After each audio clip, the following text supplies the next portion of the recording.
بسم الله والحمد لله والصلاة والسلام علی رسول الله. اما بعد، در درس گذشته از زندگی نامه پیامبر صلی الله علیه و سلم در نقطه دوم که قرار گرفته بودیم، علامت های پیش از نبوت. اولا خلاصه آنچه که ما درس گرفته بودیم بیان می‌نماییم، بعد داخل می‌شویم بر درس نو.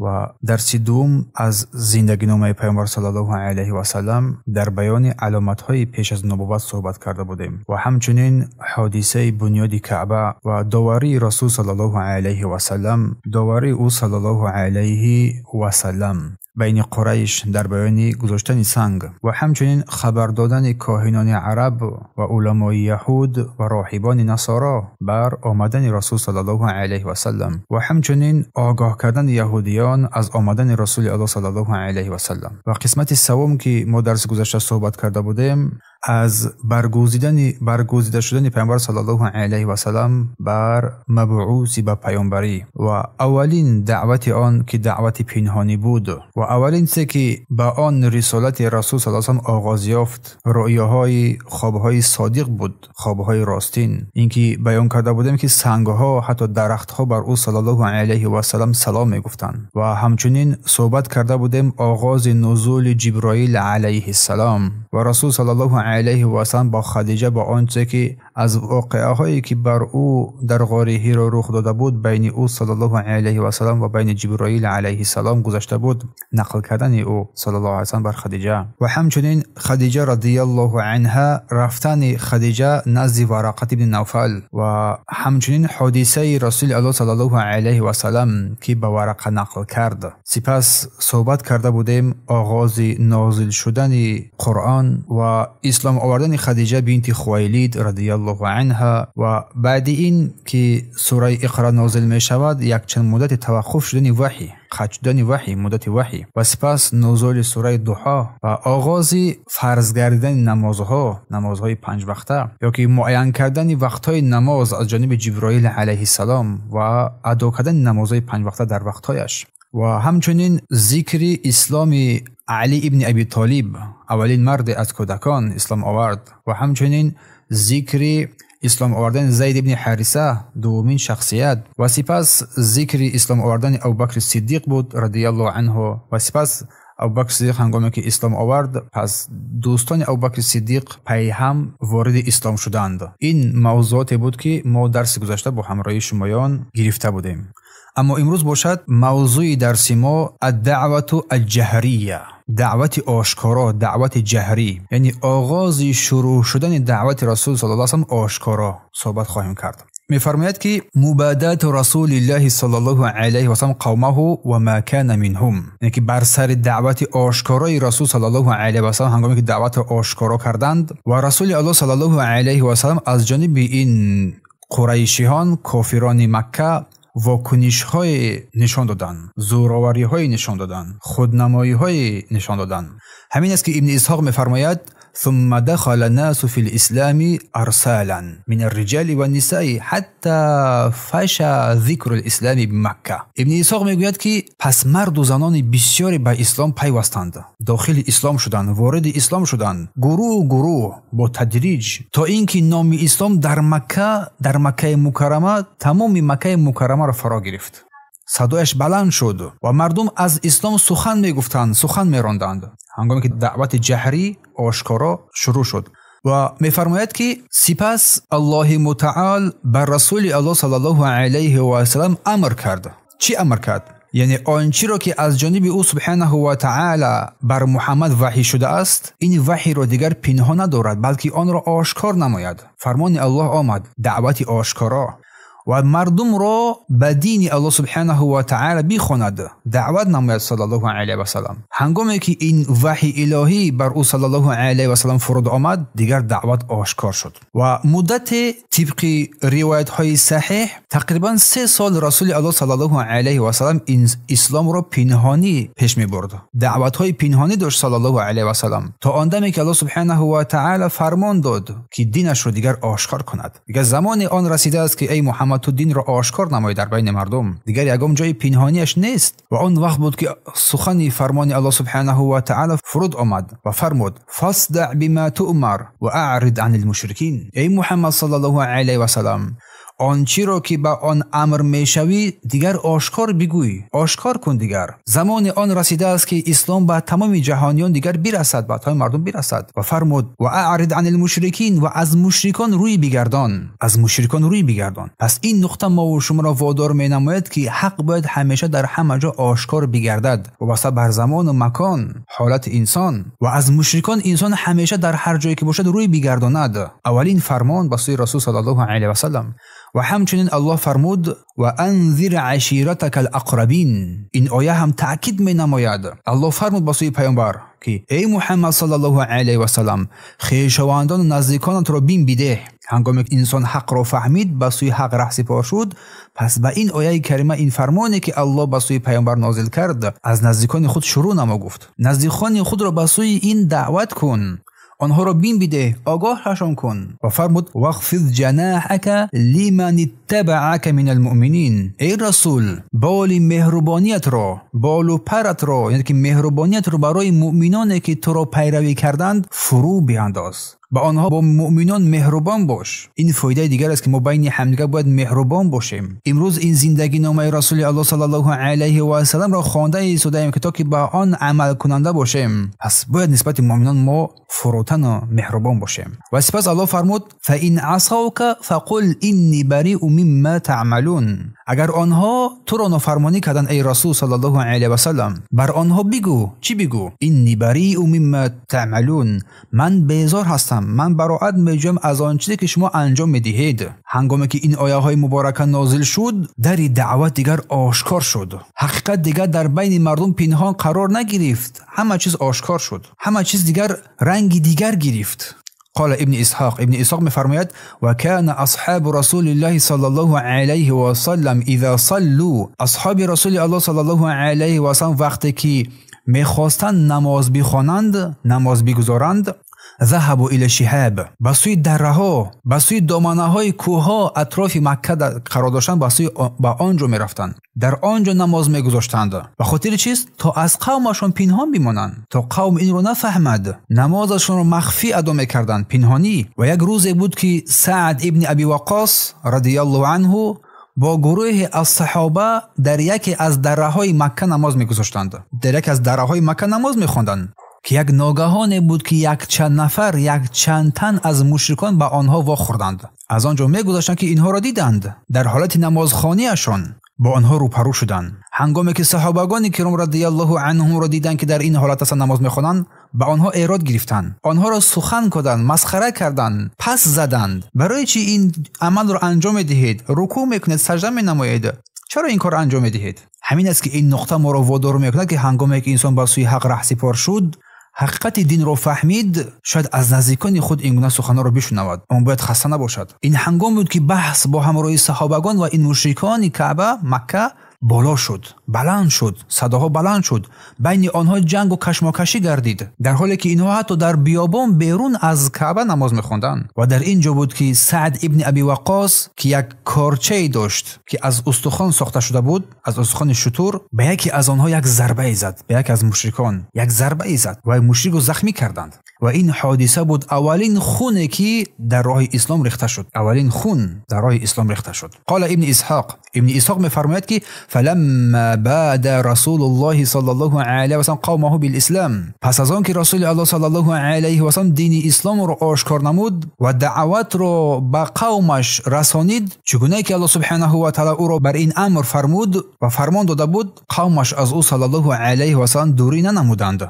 دوری نکردند و بر او مخالفتی هم نمیکردند، بر پیامبر صلی الله علیه و سلم، تا آن زمانی که او صلی الله علیه و سلم از خداهای این مشرکین براءت جست، بیزاری جست، آنها را سرزنش کرد، بودهای آنها را، قوم پرستی آنها را و پیروی از بابایانشان هنگامی که محکوم کرد، این بود که آنها برخواستند و بر ضد محمد صلی الله علیه و سلم یکتا و یکجا شدند. از اینجا برمی آید که انسان هنگامی که به سوی حق دعوت می نماید، اگر انسان به سوی توحید و سنت دعوت نمود، دشمنش زیاد می شود. اما فقط خودم بگی، حال خود را نظر نمایی، کسی به تو کار نیست، مثل صوفیای کوزی هستند، جز عبادت‌های باطل خود دیگه کار دیگری ندارن. نه یک دعوت است، نه یک توحید است، نه یک سنت است، فقط گمراهی خودشون. کسی برای اونها کاردار است بلکه آنها رو دستگیری میکنن با در این گمراهیشون. اما واسه حق دعوت کرده حتما تو رو به بالای تو این شکنجه ها میآید. از این نقطه سیرت ما این فایده رو میگیریم.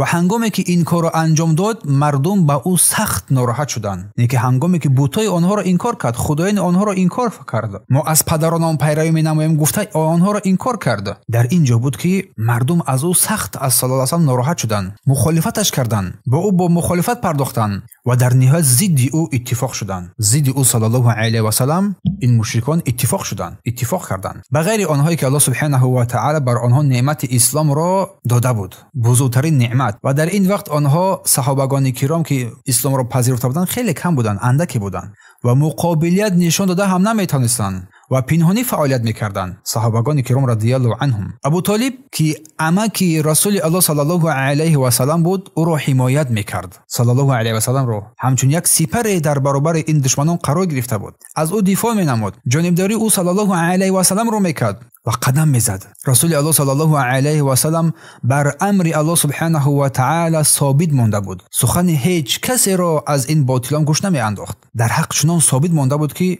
هیچ کسی او را از این راه زده نتوانستند. دین خود را آشکار کرد و هیچ کس و هیچ چیز او را از این دعوت حق باز نداشت صلی الله علیه و سلم. پس این نقطه فایده میگیریم که انا همین گونه ما هم در دعوت در سوی حق باید همین گونه مستحکم باشیم. و هنگامی که قریشی ها دیدند که پیامبر الله صلی الله علیه و سلم به آنها توجه نمیکند، آنها را اهمیت نمیدهد و از گفته‌هایشان پروا هم ندارد و از ببین که تهدیدهای آنها هیچ هراسی هم ندارد، صلی الله علیه و سلم بر او مخالفتی کردند. به خاطر چی بود؟ به خاطر آنکه بت‌های آنها را دشنام می‌کرد، بت‌های آنها را سرزنش می‌داد، از بت‌های آنها، از خدایان باطل آنها بیزاری جست، بت‌های آنها را عیب‌جویی می‌کرد، خدایان آنها را عیب‌جویی می‌کرد. برای همین تا این هنگام اگر انسان در راه مستقیم باشد و اگر که از کفر و شرک اگر که براءت نجوید، در کفر و شرک سخن نگوید، مردم با تو کاردار نیست، تو دوستی آنها هستی، تو را پیشوای خود قرار میدهند. برای همین هر پیشوای ضلالتی که است با همراه آنهاست، با همراه طاغوتان است، مرتبه و جایگاهی دارد. ولی که حق را گفتی، انا همین گونه چیز اعتراضها از هر جا پیدا می شود. آنگاه دیدن این مشرکان که ابو طالب عمک رسول صلی الله علیه و سلم بر محمد محبت دارد، یک حمایت سخت را نسبت او صلی الله علیه و سلم کرده ایستاده است و اجازه نمیدهد که به محمد نزدیک شوند، که او را آزار بدهند و هیچ وقت راضی نبود که محمد صلی الله علیه و سلم را به دست این مشرکان بدهد تا که سبب آزارش بگردند. این هنگام بود که گروه از بزرگان قریش به نزد ابو طالب آمدند. کلانهای قریش که از جمله آنها عتبه ابن شیبه، ربیعه ابن ابی شمس، عبد شمس، ابو سفیان ابن حرب، اسود ابن مطلب، ولید ابن مغیره و غیرها، یا کسانی که مانند اینها سردان بزرگان بودند، بر سفر برآمدند، یعنی که به نزد ابی طالب رفتند که در خانه ابی طالب رسول الله زیر حمایت او شخص بودند، امکش بودند. و هنگامی که آنها نزد ابی طالب آمدند تا او را وادار بسازند که محمد صلی الله علیه و سلم را از این دعوتش باز بدارد، رسول الله را از دعوتش باز بدارد. قالو، بر ابو طالب گفتند یا ابا طالب، ای ابو طالب، این ابن اخیک قد سب الهتنا، ای ابو طالب،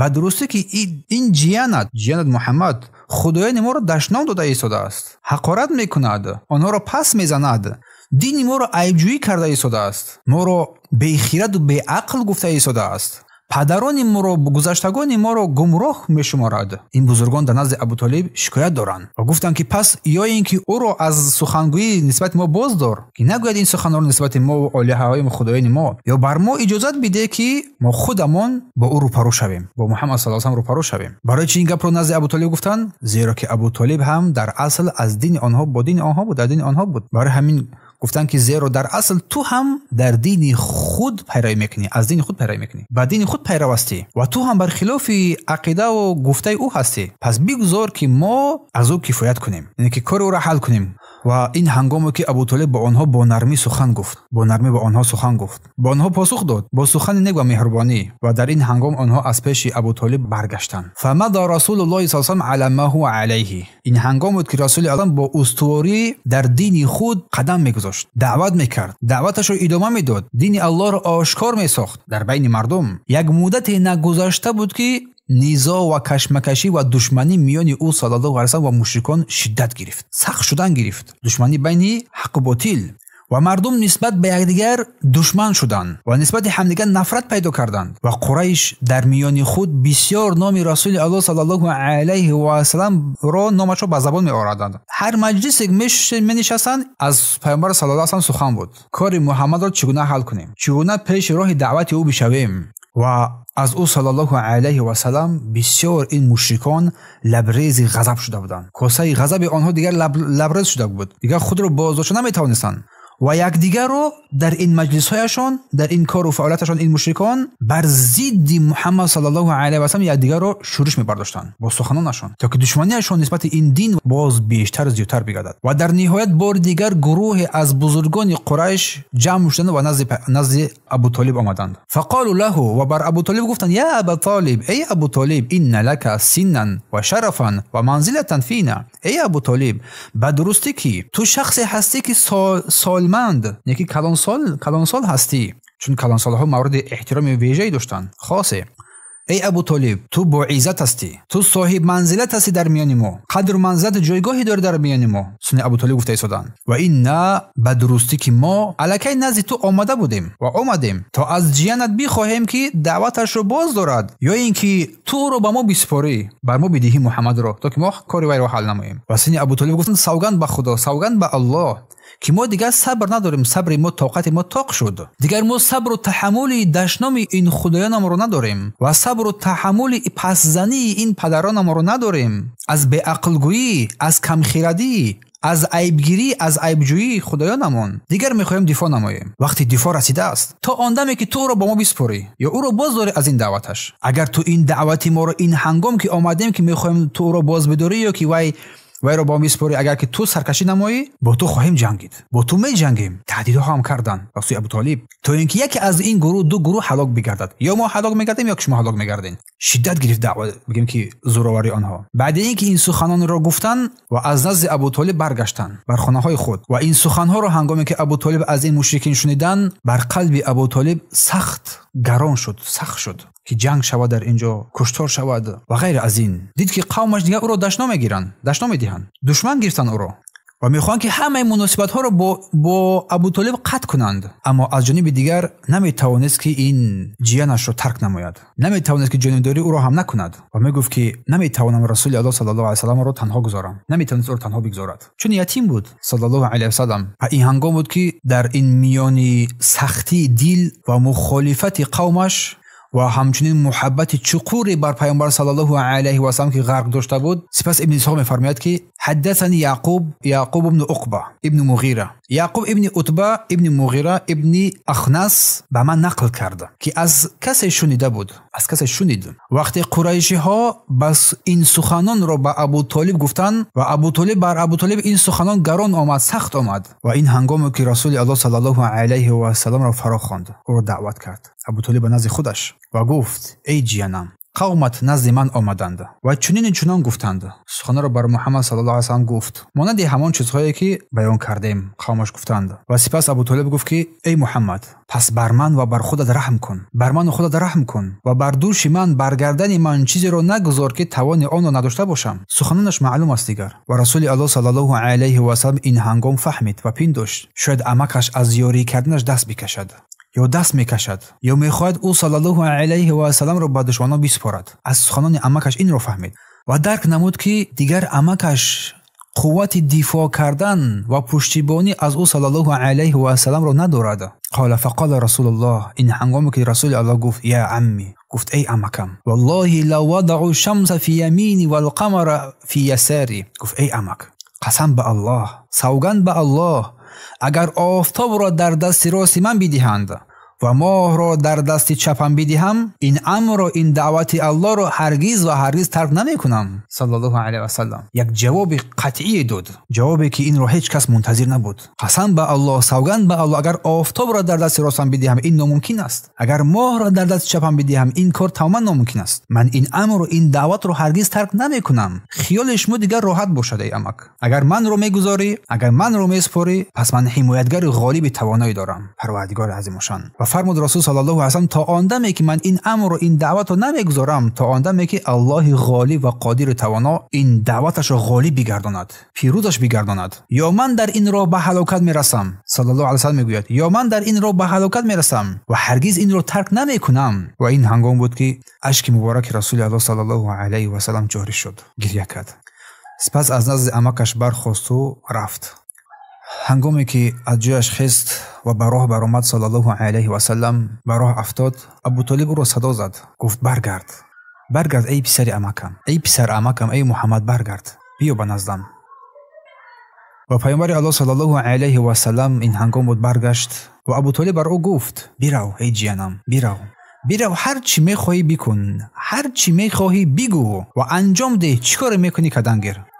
سوگند به الله، قسم به الله، من هرگز تو رو دستی کم نمیسپارم، با کسی تو رو نمیسپارم و هیچ وقت تو رو ای محمد تنها نمیگذارم. بکن هر چی میکنی، دعوت کن هر چی دعوت مینمایی. و صلی الله علیه و سلم بود که باز قوت گرفتن صلی الله علیه و سلم. قال ابن اسحاق میفرماید که ثم ان قریشا حين عرفوا ان ابا طالب قد ابى خذلان رسول الله صلی الله علیه و سلم، وقتی که قریش مطمئن شدند، باور کامل حاصل کردند که ابو طالب از یاری رسول الله صلی الله علیه و سلم دست نمیکشد و دست کشیدنی نیست و او صلی الله علیه و سلم رو به هیچ کسی هم نمیسپارد، بلکه آماده است که در این مسئله با این قریشان راه جدایی را اختیار نماید، راه بین اینها راه دشمنی را اختیار نماید، ولی که پیامبر به دست آنها نمیسپارد. این هنگام بود که این قریشان یک فکری را در سر خود گرفتند، یک نقشه را در سر خود پیدا کردند و نزد ابو طالب آمدند. عمره ابن ولید ابن مغیره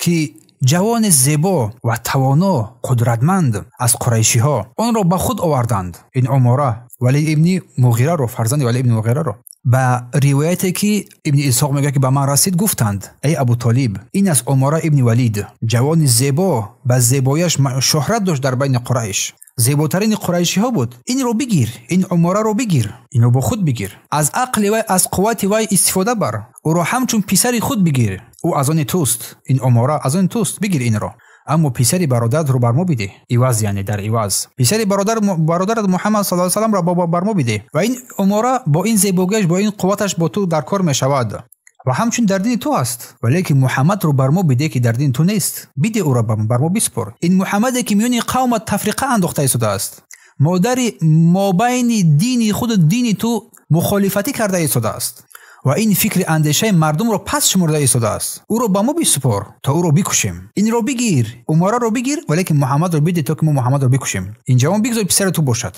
در عوض. یعنی قال ابو طالب، این هنگام که ابو طالب گفت والله، قسم به الله، سوگند به الله، این چی پیشنهادی بد است و این چی پیشنهادی ناشناس است. آیا میخواهید که پسر شما را من بگیرم و او را، این پسر شما را برای شما پرورش کنم و در خود نگاه دارم، ولی پسر خود را، جیانم را بر شما بسپارم که شما آن را بکشید؟ قسم به الله هرگز این حادثه نخواهد شد، این کار هرگز نمی شود. و این هنگام بود که مطعم ابن عدی ابن نوفل ابن عبدالمناف ابن قصی گفت قسم به الله ای ابو طالب، قسم به الله، قومت در حقش مردانه رفتار کردند، یعنی در حق پیامبر در حقش مردانه رفتار کردند. این سخن گفت این قوم تو سعی کوشش دارن تا مصیبتی که از جانب محمد، این دشواریایی که بر بالای اینا آمده است، این رو چوب نمایان برطرف بسازن. و گفت که ابن قیس، من میبینم که ولی تو هیچ پیشنهاد آن رو نمیپذیری، قبول نمیکنی. و این هنگام بود که ابو طالب با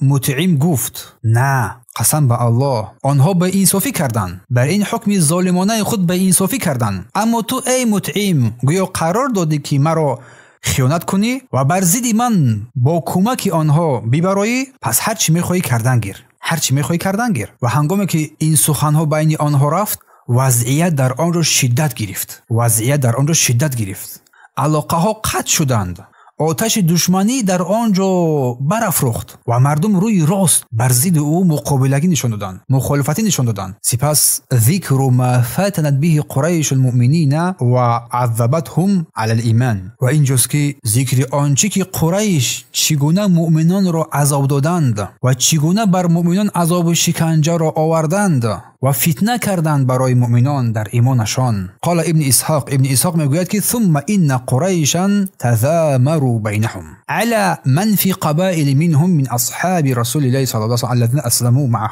پس از اینکه قریش در میان خود مشورت کردند، گفتشون نمودند که با آن مسلمانانی که از هر قبیله با رسول الله صلی الله علیه و آله اسلام آوردن ایمان آورده بودند چگونه مناسبت کنند، چگونه با این مسلمانها رفتار نمایند. بین همدیگر مشورت کردند. هر قبیله قریش بر آن مسلمانان که از اهل قبیله خود بودند برخستند، آنها را عذاب و شکنجه کردند و بر آنها هیچ رحمی هم نمیکردند. تلاش میکردند که اینها را از دین محمد برگردانند با عذاب و شکنجه. اما الله سبحانه و تعالی پیامبرش را از آزار آنها محافظت میکرد در این هنگام با واسطه عمکش ابو طالب. اما آن مردمی که اسلام آورده بودند از هر قبیله مورد عذاب و شکنجه خیلی دهشتناک قرار گرفته بودند. و هنگامی که ابو طالب دید که قریشی ها با بنی هاشم و بنی مطلب چگونه دشمنی پیشه کردند، چگونه دشمنیشون آشکار شد، از جایش برخاست و همه خانواده خود را دعوت کرد، فراخواند و بر همه آنها این ابو طالب گفت که این هنگام رسیده است که ما از برای حمایه رسول الله صلی الله علیه و سلم و حفظ او و دفاع از او شروع نماییم، چون شدت گرفت. پس آنها همگی گردی هم جمع شدند و او صلی الله علیه و سلم را یاری دادند و دعوتش را پذیرفتند و جز ابو لهب که دشمن الله بود و جانب الله لعنت شده بود. ثم ان ولید ابن مغیره اجتمع الیه نفر من قریش. این هنگام بود که حیران ماندن ولید ابن مغیره در این تفسیر کلام الله سبحانه و تعالی که نازل شد. ابن اسحاق میگوید که بعداً ولید ابن مغیره با گروهی از قریش جمع شدند که در این هنگام این ولید ابن مغیره یک مرد سالخورده بود و از بزرگان این قریش هم بود و این وقت هم موسم حج فرا رسیده بود، وقتی حج حاجیان فرا رسیده بود. این هنگام بود که ولید گفت گفت ای گروه قریش، ای قریشیان، موسم حج فرا رسیده است و گروه ها و قبیله های عرب به سوی شما می آیند، بر آنها مصلحت داده شده است. پس مادامی که وقت حج رسیده است و مردم از تمام گوشه و کنار دنیا به سوی حج می آیند و گفت که آنها الکی از این همشهریتون، یعنی که محمد صلی الله علیه و سلم، البته که شندگی هستند که کسی برآمده است، کسی دعوت را شروع کرده است به سوی اسلام. و گفت که این ولید که پس این هنگام یک نظر و یک اندیشه متحدانه، یعنی به یک نظر، به یک اندیشه، به یک اتفاق بیایید، برای او اختیار نمایید، در اینجا دیگر اختلاف نکنید، چون در موسم حج مردم بیشتر می آمد، هر کس اومدن گیرد با از این دعوت، این با خبر شدن گیرد و با دیگر جاها این رو بکشونن. گفتن به یک اتفاق بیایید که بعضی از شما سخن بعضی از دیگر رو مخالفت نمایید، همه در یک سخن باشد، همه یک سخن رو بگویید. به خاطر چیست؟ تا اینکه وقتی که مردم و حاجی ها می آیند، یک کس یک سخن بگوید، دیگر سخن بگوید، گفته هایشون یک دیگر رو انکار نکند، به یک اتفاق بیایید. و آنها بود که گفتند پس ای ابو شمس، یک ولید، ابو شمس، خودت بگو، چی پیشنهاد داری، چی اندیشه داری، بر ما بگو. ولید گفت نه، شما بگویید، من میشنوم. و آنها گفتند میگوییم که او کاهن است. ولید گفت نه، سوگند به الله، او کاهن نیست، ما کاهنان را خوب میشناسیم، کاهنا کی هستند. و گفت این سخنانش نه مانند زمزمه کاهنان است، نه مثل سخنان شاعران است، نه مثل سخن کسی است. آنگاه گفتند پس بگویید او را دیوانه میگوییم. گفتند نه، او دیوانه نیست، سوگند به الله او که دیوانه نیست، ما دیوانه ها را دیدیم، دیوانه ها را میشنویم، میشناسیم. این محمد نه وسوسه دیوانگی دارد، نه میلرزد. آنها گفتند میگوییم که وی شاعر است. بر کی میگویند؟ به آن مردمی که باید حج بیایند میگوییم که وی شاعر است. گفت نه، او شاعر نیست، ما تمام انواع شعر را میشناسیم، ما تمام نظم و قافیه را میدونیم، وزن کوتاه، وزن طولانی، همه این را هم میدونیم و این قرآنی که محمد آورده است هیچ شکل به شعر ندارد. گفت. آنها گفتند پس میگوییم که او جادوگر است، میگوییم که او جادوگر است. ولید گفت نه، او جادوگر هم نیست، با جادوگران نشستیم و جادوهای آنها را هم دیدیم، این نه مانند آن نفسکشان است، صف کننده ها، نه مانند آنهاست، نه در گیره ها می دمد، این کارا را انجام نمی دهد. آنها گفتند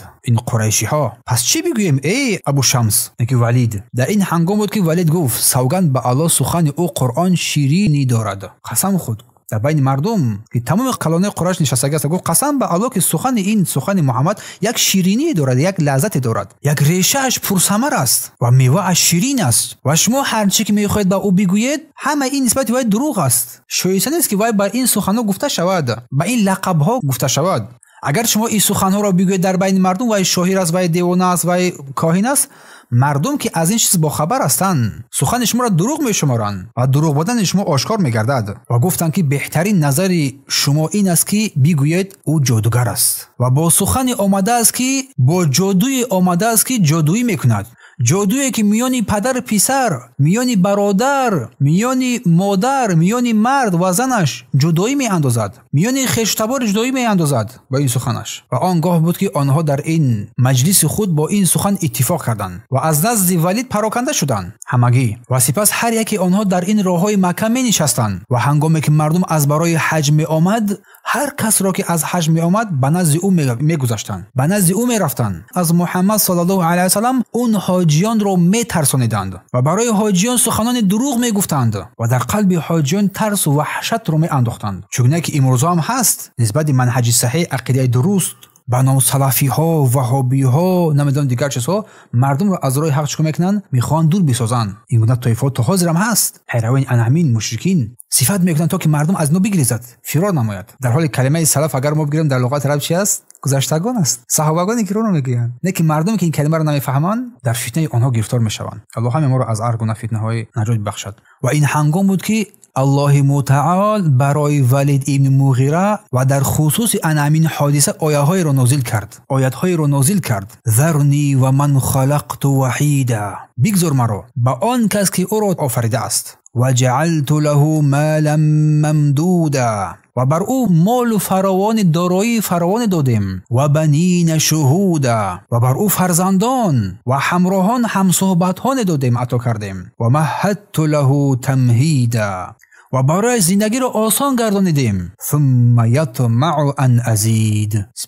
سپس او طمع دارد که باز بیشتر از او بدهیم. کلا انه کان لآیاتنا عنیدا، نه هرگز چنین نیست، او در حق آیاتهای ما سرکشی کرد، سرکش است. سأرهقه صعودا، پس او را برنجی سخت گرفتار خواهیم کرد در جهنم، یعنی در سوره مدثر. و سپس انتشار و ذکر رسول الله صلی الله علیه و سلم ولا سیما فی الاوس والخزرج، سپس پهن گردیدن، انتشار شدنی نام رسول الله صلی الله علیه و سلم و دعوته در قبیله ها، خصوصا میان اوس و خزرج منتشر شد. سخن پیامبر صلی الله علیه و سلم اوج گرفت، چون نام رسول الله صلی الله علیه و سلم در میان عرب ها پهن شد تا به کشورهای دیگر هم رسید.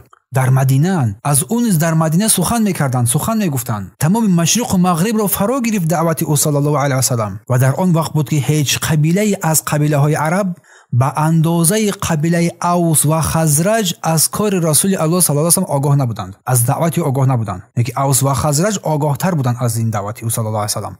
وقتی که سخنان رسول الله صلی الله علیه و سلم را شنیدند، حتی پیش از آن که شخصا او صلی الله علیه و سلم بشناسند، پیش از آن که او را شخصی بشناسند، شخصا بشناسند، جزاک الله خیرا، پس او را پی بردند، سخن او را پیگیری میکردند، هر لحظه هر ثانیه منتظر سخنهای او بودند صلی الله علیه و سلم. به خاطر چیز این پیگیری، این اوس و خزرج از این قبیله های عرب به خاطر چی بود؟ به خاطر آنکه پیوسته از احبار، از همه یهودیان، عالمان یهود میشنیدند، زیرا که یهودیانی که در مدینه منوره قرار داشتند، زندگی میکردند، با آنها عهد پیمان داشتند و از شهر و سرزمینشون آگاه بودند. یهودیان پیش از سفر فرود آمدن رسول صلی الله علیه و سلم، پیش از مبعوث پیامبری او صلی الله علیه و سلم، بارها در این مدینه سخنها میگفتند که به نزدیکی یک پیامبری از سرزمین شرق خواهد آمد که ما او را پیروی خواهیم کرد و بر شما غالب خواهیم آمد و شما را قتل خواهیم کرد. این قسمت رو در درس گذشته گفته بودیم. بنابراین وقتی که یاد محمد صلی الله علیه و سلم بین قبیله ها شنیده میشد، اوس و خزرج زودتر از هر کس دیگر از هر قبیله های دیگر بر او صلی الله علیه و بر سخنان او توجه میکردند، منتظر سخنان او بودند. و سپس ذکر ما لقی رسول الله صلی الله علیه و سلم من قومه، ذکر از آنچه که رسول الله صلی الله علیه و سلم از قوم خود دید، از آزار، از دشمنی. ابن اسحاق میگوید که سپس دشمنی قریش سخت‌تر شد، زیرا بر سر عداوت آنها، دشمنی آنها بر رسول الله صلی الله علیه و سلم و مؤمنانی که به اسلام گرویده بودند، اسلام آورده بودند، رنج و شدت آنها زیاد شد و این بزرگان قریش نادانان را و فردهایی که کسانی که کم عقل، بی عقل، بگه که نازک بودند، آنها را به ضد پیامبر صلی الله علیه و آله همچنین حرکت دادند. رسول الله را دروغ شمردند، آزار و عذاب دادند، بر او شکنجه ها نمودند، بر او تهمت زدند که او شاعر است، جادوگر است، کاهن است، دیوانه است، هر چی گفتند. ولی رسول الله صلی الله علیه و سلم با وجود همه این امر الله را آشکار میکرد، پنهان نمیشد، آشکارا دعوت را در بین مردم مینمود. همون چیزهایی را که آنها این مشرکین دوست می‌داشتند، از بود، از پدران خود دفاع می‌کردن، عیب‌جویی می‌کرد رسول صلی الله علیه و سلم، تا اینکه حقیقت حال این مشرکین آشکار بگردد، حقیقت عبادت اینها، عبادت غیر الله آشکار بگردد و رسول الله صلی الله علیه و سلم از قوم پرستی و دوری او از بت‌های این مشرکان و جدایی او از مردمش در حالت کفرشان. سپس هنگامی که آزار و اذیت رسول الله شدت گرفت، بر رسول الله هم رسیدند این مشرکین. سپس اسلام حمزه رضی الله عنه، اسلام آوردن حمزه ابن عبدالمطلب. قال ابن اسحاق میفرماید حدثني رجل من اسلم كان واعیه. ابن اسحاق میگوید که به من مرد از قبیله اسلم قصه نمود که گویا این حادثه را این مرد شنیده بود. یکی از روزها ابو جهل به نزدیکی صفا، به نزد رسول الله صلی الله علیه و سلم به نزدیکی او گذشت و این هنگام رسول الله را این ابو جهل آزار داد، دشنامهای قبیح گفت و با پیامبر سخنان ناسزا زد و این برای رسول الله سنگین بود، دشوار بود، سخت بود و دین پیامبر را تحقیر کرد این ابو جهل و این دعوت کار پیامبر را ناچیز شمارید. و در اینجا رسول الله صلی الله علیه و سلم که از دستش چیزی نمی آمد خاموش ماند، خاموش بود صلی الله علیه و سلم و بر این ابو جهل پاسخی نداد، سخنی نکرد. در همین حال بود که یک زنی غلام، مولا، غلام زنه که عبدالله ابن جدعان به عبدالله ابن جدعان تعلق داشت، غلام عبدالله ابن جدعان بود که در منزلش در نزد صفا قرار داشت و همه این منظره که این ابو جهل بر رسول الله صلی الله علیه و سلم میگفت، همه این رو شنید و دید و هنگامی که ابو جهل از آنجا رفت و مجلس قریشی ها که در نزد کعبه بود در آنجا رفت نشست، فلم یلبث حمزه ابن ابی طالب رضی الله عنه اقبل متوشحا. این هنگام بود که پس از اندک حمزه ابن ابی طالب رضی الله عنه که عمک رسول الله صلی الله علیه و سلم بود، از شکار برگشت. یک شکارچی ماهری بود، از شکار برگشت در حالی که همون نیزه خود یا که همون کمان خود را در گردن خود آویزان داشت. یک مرد شکارچی جسور و قدرتمندی بود، شکار میکرد و از آن شکارش لذت همه برد. و حمزه ابن ابو طالب عبدالمطلب یک عادت داشت که هنگامی که از شکار برمیگشت، پیش از رفتن به سوی خانواده اش اول کعبه را طواف میکرد و همیشه هر وقت این عمل را انجام میداد. اگر با جماعتی که قریش در آنجا قرار داشتند، با اگر که با آنها به نزد آنها میگذشت، نزد آنها میایستاد، در پیش آنها میایستاد و سلام میداد و با آنها صحبت میکرد، سپس راهش را ادامه میداد بعد طواف. و حمزه از جمله عظیمترین و قویترین و بزرگترین جوانان قریش بود. آن زمان شجاع بود، دلیر بود، قوی بود، عظیم بود، با عزت بود، با جرأت بود و یک دارای اراده قوی هم داشت. میفرماید ابن اسحاق فلما مر بالمولات وقد رجع رسول الله صلی الله علیه و آله الى بیته، وقتی که حمزه رضی الله عنه از نزد آن زن غلامه عبدالله ابن جدعان برگشت، در حالی که رسول الله صلی الله علیه و سلم هم به خانه اش برگشته بود بعد این واقعه. و این هنگام بود این غلام زن به حمزه گفت چی گفت به حمزه؟ یا ابا عمره، گفت ای ابا عمره، اگر تو میدانی یا که اگر تو میدیدی که پسری برادرت محمد صلی الله علیه و سلم چگونه از جانب این ابو جهل آزار و شکنجه داده شد و چگونه سخنان قبیح نسبت این فرزند پدرت گفت، که این ابوالحکم ابن هشام نام داشت، ابوالحکم ابن هشام، این ابو جهل که در اینجا نشسته بود، حاضر در اینجا نشسته بود این مرد ابو جهل و پیامبر چگونه آزار داد، چگونه دشنام کرد، чигуна суханони сахт нисбати пайғамбар гуфт ва пайғамбар бениҳоят ранҷид, сахт ранҷид, вале ки сухане нагуфт, кори накард ва бар хонааш баргашт. расули аллоҳ саллаллоҳу алайҳи ва саллам чизе нагуфт ва беҷавоб ба сӯи хонааш баргашт саллаллоҳу алайҳи ва саллам. ҳангоме ки ин суханро аз ин ғуломзан шунид, як шӯълаи ғазаб вуҷудашро фаро гирифт. ғазабе ки аллоҳ субҳанаҳу ва таъала ин ғазабро сабаби иззат ва каромати барояш қарор дод ва бо ин пур аз вуҷуд, пур аз ғазабаш шитобон, раҳсипор, бо ин аспаш, бо ин ки бо касе суҳбат накунад, ба ҳеҷ кас суҳбат накард. чун қаблан гуфтем ки чиз вақти бо онҳо вомехӯрд, бо ҳар як онҳо суҳбат мекард, сухан мегуфт, салом мекард. вақте ки ин суханро шунид, шӯълаи ғазаб вуҷуди ӯро фаро гирифт ки ин ғазаб сабаби иззат ва каромати ӯ гардид. бидуни ин ки бо ҳеҷ касе салом накунад, суҳбат накунад, қасди абуҷаҳлро кард, дидани абуҷаҳлро кард, то бо ин абуҷаҳлро бо ин сазояш бирасонад. ва ҳангоме ки ба масҷидил ҳаром даромад, расид, дохил шуд, абуҷаҳлро дид ки дар миёни мардум нишаста аст, дар миёни бузургони Қурайш нишаста аст ва ба самти абуҷаҳл қадамҳои қавӣ зад то он ки бар болои сари ӯ расид. ҳамза сипас ҳамон камонашро аз сараш кашид, баланд кард ва бар ӯ як зарбаи сахте зад. абуҷаҳлро адабаш дод, чунон зарбае зад ки сарашро захмӣ кард абуҷаҳлро ва гуфт: оё ту ӯро дашном медиҳӣ? оё ту нисбати ӯ носазо мегӯӣ, дар ҳоле ки ман бар ҳамон дине ҳастам ки ӯ ҳаст? ин сухан аз забони Ҳамза ногаҳон баромад. тамоми Қурайш нишаста аст, дар ҳоле ки ман бар ҳамон дине ҳастам ки ӯ ҳаст. ман ҳамонро мегӯям ки ӯ мегӯяд, аз шиддати ғазабро, дар ҳоле ки ислом наоварда буд. ҳоло анакнун эй абуҷаҳл, акнун метавонӣ бигӯ кани суханта? бар пайғамбар то нест гуфтӣ? акнун бигӯ, барои ман бигӯ, манам ислом овардам. манзурашта ҷавоб те, чӣ гуфтане дорӣ? кани бигӯ. то чӣ мегӯям ку суханта бигӯ, гап за, чӣ гап дорӣ? фақомат риҷалу мин бани махзум ила ҳамза лиянсуру абаҷаҳлин. гурӯҳе аз мардони бани махзум бархостанд, як гурӯҳи аз мардум дар он ҷо бархостанд то аз абуҷаҳл ҳимоя кунанд ва бо ҳамза рӯпарӯ шаванд. аммо абуҷаҳл гуфт: бигзоред, абу умора, яъне ки ҳамзаро бигзоред.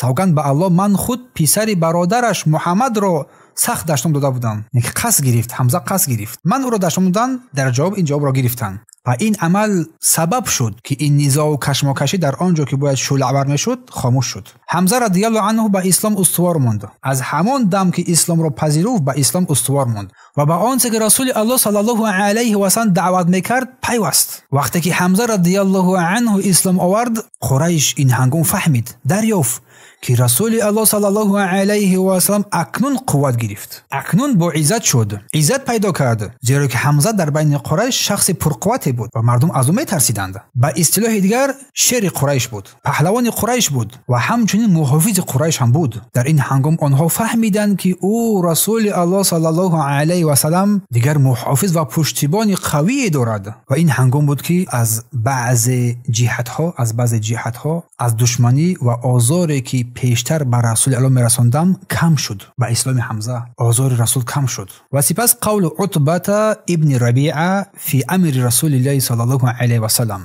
сипас сухани Утба ибни Рабиа дар бораи расули Аллоҳ саллаллоҳу алайҳи ва саллам. қола ибни Исҳоқ мефармояд ки ҳаддасани Язид ибн Зияд, бар ман сухан гуфт Язид ибн Зияд ан Муҳаммад ибни Каъб ал-Қуразӣ, аз Муҳаммад ибни Каъб аз Қуразӣ ривоят кардааст ки гуфт, чӣ гуфт? ба ман қисса карданд ки Утба ибни Рабиа ки аз бузургони Қурайш буд, як марди боломақоме буд, рутбаи олия дошт, рӯзе аз рӯзҳо дар маҷлиси қурайшиҳон нишаста буд, ҳамин марди бузургвор, дар ҳоле ки расули Аллоҳ саллаллоҳу алайҳи ва саллам танҳо дар масҷиди ҳаром менишаст. инҳо дар гурӯҳи худашон, вале ки расули Аллоҳ чист танҳо буд, дар масҷиди ҳаром дар он ҷо нишастагӣ буд. Утба дар ин ҳангом буд ки ба қавмаш гуфт: эй гурӯҳи қурайшиён, оё шумо иҷоза медиҳед ки назди Муҳаммад равам ва бар ӯ сухан бигӯям, бо ӯ суҳбат намоям ва барояш якчанд пешниҳоде дорам ман. шояд баъзе аз ин пешниҳодҳои манро бипазирад, қабул намояд ва мо ҳам бар ӯ, яъне бар Муҳаммад саллаллоҳу алайҳи ва саллам он чизе ки мехоҳад бар ӯ бидиҳем ва ӯ Муҳаммад дар ин ҳолат дигар аз бадгӯӣ мо бозистад. ин суханро ба Қурайш гуфт ин Утба ибни Рабиа. ва ин ҳангом буд ки Ҳамза радияллоҳу анҳу ислом оварда буд و قریش ها اسلام او را دیدند و این هنگام بعد اسلام حمزه همچنین پیروان رسول الله صلی الله علیه و سلم افزایش یافت، زیاد شدند و آنها گفتند بله ای ابو ولید، رو با او سخن بگو. و سوی عتبه گفتند، چون عتبه بر آنها پیشنهاد خوبی داد. فقام الی عتبه حتی جلس الی رسول الله صلی الله علیه و سلم. سپس عتبه برخاست نزد رسول الله صلی الله علیه و سلم رفت، نزد او نشست. گفت ای پسر عمک، تو میدونی که مکان و جایگاه تو در میان قومت و خانواده‌ات چگونه است. تو از جهت نسب باشد نسب بزرگی داری، شأن و عزت داری، مرتبه بزرگی هستی، جایگاه عزتی رو داری، اما با این همه تو و قومت با کار بزرگی آمدین، کار بزرگی رو آوردین، امر بزرگی رو آوردین و این امری که تو آوردی ای محمد یک دلانک بودن آنها رو پراکنده کرد. اهل مکه رو، مردم عرب رو، همه رو پراکنده کردی و خیرت و اندیشه های آنها را پس کردی، پس شمردی، آنها را هیچ کس شمردی و خدایان آنها را و دینشان را مذمت کردی، پدران و گذشتگانشان را کافر خواندی، بر آنها لعنت فرستی. ای محمد از من بشنو، برایم اجازه بده تا چند پیشنهادی برای تو بدهم. در نزد کعبه، در نزد محمد صلی الله علیه و نشسته است. این پیشنهادی مرا گوش کن و اندیشه کن، شاید بعضی از این پیشنهادیان برای تو خوش بیاد، این پیشنهاد مرا قبول نمایی. رسول الله بر او جواب داد، بگو ای ابو ولید، بگو من گوش میکنم. آرامانه گفت. فقال عتبه در این هنگام بود که گفت یا ابن اخی، ای فرزند برادرم، ان كنت انما تريد بما جئت به من هذا الامر مالا جمعنا لك. ای محمد، ای پسر عمک، اگر با این دعوتی که تو آورده‌ای مقصدت جمع آوری مال باشد، بیا ما مال و ثروت دارایی خود رو بر تو میدهیم تا ثروتمندترین مردم بگردی در بین ما. اگر مال میخواهی ای محمد، اگر عزت و مقام میخواهی، بیا ما تو رو پیشوا و سردار و راهبر خود قرار میدهیم. به اجازه تو ما هیچ کار نمیکنیم، هر چی رو از تو میشنویم. تو سردار راهبر ما باش، هر چی میگی فرمان تو، از فرمان تو بیرون نمیشویم. ای محمد، اگر تو ملک میخواهی، اگر پادشاهی میخواهی، بیا ما تو رو پادشاهی خود قرار میگردونیم، بیا ما تو رو پادشاهی خود میگردونیم. اما آنچه که ای محمد بر تو میآید، چیزی میآید مثل رؤیا، خواب یا الهام، این چیزا اگر بر تو میآید و نمیتوانی از خود دور سازی این چیزها را، منظورش این وحی است، منظور همین ابو ولید. اما اگر تو نمیتوانی این رؤیاهای خود، خوابهای خود و الهامهای خود را، گفتیم گپا، کنترل کرده، نمیتوانی از آنها دور شوی، ما برای تو طبیب میاریم، بهترین طبیب ها را برای تو میاریم و ثروت‌های خود، دارایی‌های خود را در این راه صرف میکنیم تا این حالت را از تو دور سازد. و گفت که زیرا گاهی میشود که انسان را هر چیز فرا میگیرد و انسان در این حالت به توبت هم نیاز دارد. یا مانند این سخن‌ها گفت بر محمد صلی الله علیه و سلم. حتی اذا فرغ عتبه، میگه که وقتی که عتبه سخنانش رو به خاتمه رسانید، گفت و رسول الله صلی الله علیه و یستمع منه فقال رسول الله، و رسول الله او را با تمام احترام گوش میکرد، گوش انداخت، با دقت گوش کرد و شنید هر چی که گفت عتبه. پس رسول الله گفت در این هنگام، اقد فرغت یا ابا ولید، ای ابا ولید، آیا تمام کردی؟ سخنان تمام شد؟ قال نعم، گفت بله. ابا ولید گفت بله، من سخنان من تمام شد. قال فاسمع مني، گفت ای ابا ولید، اکنون سخن مرا گوش کن. قال فافعل، گوش میکنم. آنگاه پیامبر صلی الله علیه و سلم فرمود، پس بر من گوش بده، اکنون سخن مرا گوش بده. و ابو ولید گفت که میشنوم، گوش میدهم. سپس رسول الله صلی الله علیه و سلم به نام الله آغاز کرد و گفت بسم الله الرحمن الرحیم، حامیم، تنزيل من الرحمن الرحيم، كتاب فصلت آياته قرآنا عربيا لقوم يعلمون، بشيرا ونذيرا، فأعرض أكثرهم وهم لا يسمعون. این سوره فصلت آیت 1 و 4 را تلاوت نمود. به نام الله الرحمن الرحیم، حامیم، این است کتابی که از جانب الله مهربان نازل کرده شد، کتابی که آیاتش با تفصیل بیان شده است، کتابی که قرآن است با زبان عربی مبین برای مردمان نازل شده است که میدانند این زبان را، کتابی که بشارت دهنده و بیم دهنده است، اما بیشتری از این مردم روی گردان هستند، گویا که نمیشنوند. این آیات رو بر او تلاوت کرد، بر عتبه تلاوت نمود. ثم مد رسول الله صلی الله علیه و سلم فيما يقرأ علیه، سپس رسول الله صلی الله علیه و سلم قرائتش رو ادامه داد، تلاوت کردن گرفت تا آیات ها رو با او پورا خواند. بر عقبه هنگامی که عتبه قرآن را شنید، آرام گرفت، آرام شد و دستایش را پشت سر گذاشت و با دقت کامل گوش انداخت. لذت بود از این آیه های قرآنی. و هنگامی که رسول الله به آیه سجده رسید سجده کرد و گفت ای ابو ولید آنچه را شنیدی ای ابو ولید اکنون خودت میدونی که چی بکنی، دیگر چیکار کردن تو میدونی ای ابو ولید. سپس عتبه از جایش برخاست و به نزد قومش رفت و مردم از قریش که او را دیدند و به خود گفتند سوگند به الله، قسم به الله به درستی که او به چهره دیگری به نزد ما آمده ایستاده است. قسم به الله با آن چهره‌ای که از پیش ما برآمد به دیگر چهره به نزد ما آمده ایستاده است. تمام چهرهش تغییر یافت. فلما جلس الیهم قالوا هنگامی که به نزد آنها رفت و نشست قالوا گفتند ما وراءک یا ابا ولید ای ابا ولید چی شنیدی؟ چی نمودی؟ خبر آوردی؟ چی آوردی؟ قال ورای انی قد سمعت قولا گفت من سخنی را شنیدم که سوگند به الله مانند آن هیچ گونه نشنیده بودم. سوگند به الله این شعر نیست، این جادویی نیست، این سخن کاهنان و جادوگران نیست. ای گروه قریش به من گوش بدهید، من برای شما مصلحت میدهم، نصیحت میکنم. ای گروه قریش بگذارید این محمد را، بگذارید این مرد محمد صلی الله علیه و سلم در راه خود باشد، اقلا ترکش کنید، حداقل آن را بگذارید به حالش. سوگند به الله، قسم به الله سخنانش اهمیت بزرگی دارد. سخنانش به نهایت بزرگ بود. اگر دیگر قبیله های عرب او را مغلوب بسازد، شکستش بدهد، شما از گناه او آرام میشوید. یکی شما او را آزاد بگذاریدش بدون اینکه شما دست به کار بشوید، بگذارید بعد دیگر قبیله های عرب او را بگذارید، شما کاردار نشوید. و اگر او به آنها پیروز شود، اگر محمد بعد مردم اگر که پیروز بگردد، شکوه و پادشاهی و عزت از آن شما هست. اگر پیروزی او پیروزی شماست، راهبریت او راهبریت شماست و شما هستید که راهبریت رو به دست میگیرید و صاحب عزت میشوید و خوشبختترین مردم خواهید شد. ای مردم، به آنها ای را گفت. آنها گفتند سوگند به الله ای ابو ولید او تو را با زبانش سحر جادویی کرده است، با زبانش تو را هم سحر جادویی کرد. عتبه گفت این است نظر من درباره او محمد، اما شما هر چی میخواهید انجام بدهید. من سخنم را گفتم. قال ابن اسحاق میگه ثم ان اسلام جعل یفشو مکه فی قبایل قریش من الرجال و النساء و قریش. بعدن اسلام در مکه پهن شد، در میان قبیله های قریش، هم برای مردان هم در میان زنان. و قریشی‌ها هر کسی را که میتوانستن باز بدارن، معنیش بسازن، باز داستش کنن میکردن و هر کسی را که توان شکنجه و آزار و اذیت داشتن، آزار و اذیت میدادن، عذاب میدادن، تلاش میکردن که مردم را از دینشان باز بدارند. سپس استکبار قریشین ان یؤمنوا برسول الله صلی الله علیه و سلم، سرکشی قریش، تکبری قریش، کبر و غرور قریش، ناخواهشی قریش از اطاعت و ایمان آوردن بر رسول الله صلی الله علیه و سلم.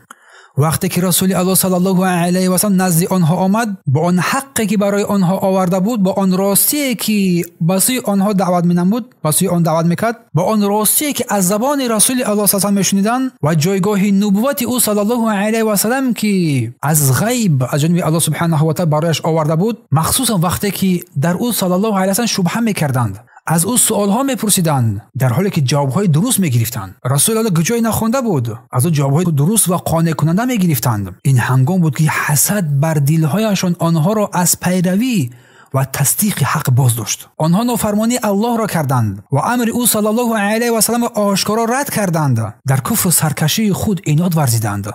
در این هنگام بود که یکی از آنها میگفت که الله این قصه را در سوره فصلت ذکر کرده است. قال الذين كفروا لا تسمعوا لهذا القرآن. آن کسانی که کافر شده بودند، کافران گفتند به این قرآن گوش ندهید. ای مردم، به این قرآن گوش ندهید. وقتی که قرائت قرآن بلند میشد، آواز بلند میشد، غوغا بردارید، گوش ندهید، صدا بلند کنید. این سخن را گفتند تو شاید به این کارتون او را، یعنی پیامبر صلی الله علیه و آله را به این کارتون مغلوب بسازید، بشکنید. این آیه کریمه از اینکار و جهلی همین کافران قریش نقل میکند که وقتی قرآن بر پیامبر صلی الله علیه و آله نازل میشد و مردم بر آن گوش میدادند، آنها باید دیگر میگفتند گوش ندهید، غوغا کنید، صدا بلندی کنید، سرود بخوانید، قرآن را گوش نکنید تا مردم آن را نفهمند سخن او را. یکی از دعوت مردم را باز می‌داشتند، چون قرآن چنان تأثیر داشت که حتی کافران در گوش کردن آن لذت می‌بردند. مردم او را وقتی گوش میانداختند آرام میشدند، دلهایشان با سوی حق میل میکرد. بنابراین تلاش میکردند، غوغا میبرداشتند، آواز شورش ها میبرداشتند. پس این است که تدبر در آیات الله سبحانه و تعالی انسان با سوی راه راست راهنمایی میکند. تفکر در آن. میگفتند قرآن را نادیده بگیرید و با آنچه که این محمد میآورد رد کنید، مسخره کنید، تو شاید با این راه بر محمد غالب شوید، تو شاید با این راه مردم را از راه حق بزنید و گفتند که شما حتما پیروز میشوید. یعنی تمام وسیله ها را این هنگام بود آنها استفاده بردند تا که مردم را از این راه بزنند. همه راه ها را استفاده بردند. از ابو شکنجه، غم و اندوه مردم مسلمان مکه را فرا گرفت. هر ضعیفی را بازداشته او را در گرمی های 60 گرادوسه مکه قرار میدادند. لوچ و سنگ های گرم را در بالای آنها میگذاشتند. چه عذاب های شکنجه میکردند بر آنها. حتی کار تا آن درجه رسید که بعضی از مردم را قتل کردند، کشتند تا اینکه مردم از اسلام باز بگردد. ولی نه، هنگامی که شعله ایمان در قلب انسان داخل می شود، دیگر هیچ چیز انسان را باز نمی دارد از حقیقت. هر چیز دیگر در مقابل حق ناچیز می تابد. هر وضعیتی برای انسان وضعیت بد خوب می تابد. چون با ایمان، با قوای ایمان، با آن دینی حقی که آمده است، یقینی که در قلب جای گرفته است، دیگر او را نمیگذارد که او تسلیم شود. چون یقین کامل، باوری کامل دارد که او را با سوی حقیقت ها برده است. و در اینجاست که در بیان ذکر هجرت اول به سرزمین حبشه، فرمان الله سبحانه و تعالی بر این که مردم به سوی حبشه هجرت نمایند شروع می شود که این ذکر را باذن الله تعالی درس دیگر با همراهی شمایان خواهیم گرفت. سبحانك اللهم وبحمدك اشهد ان لا اله الا انت استغفرك واتوب الیک.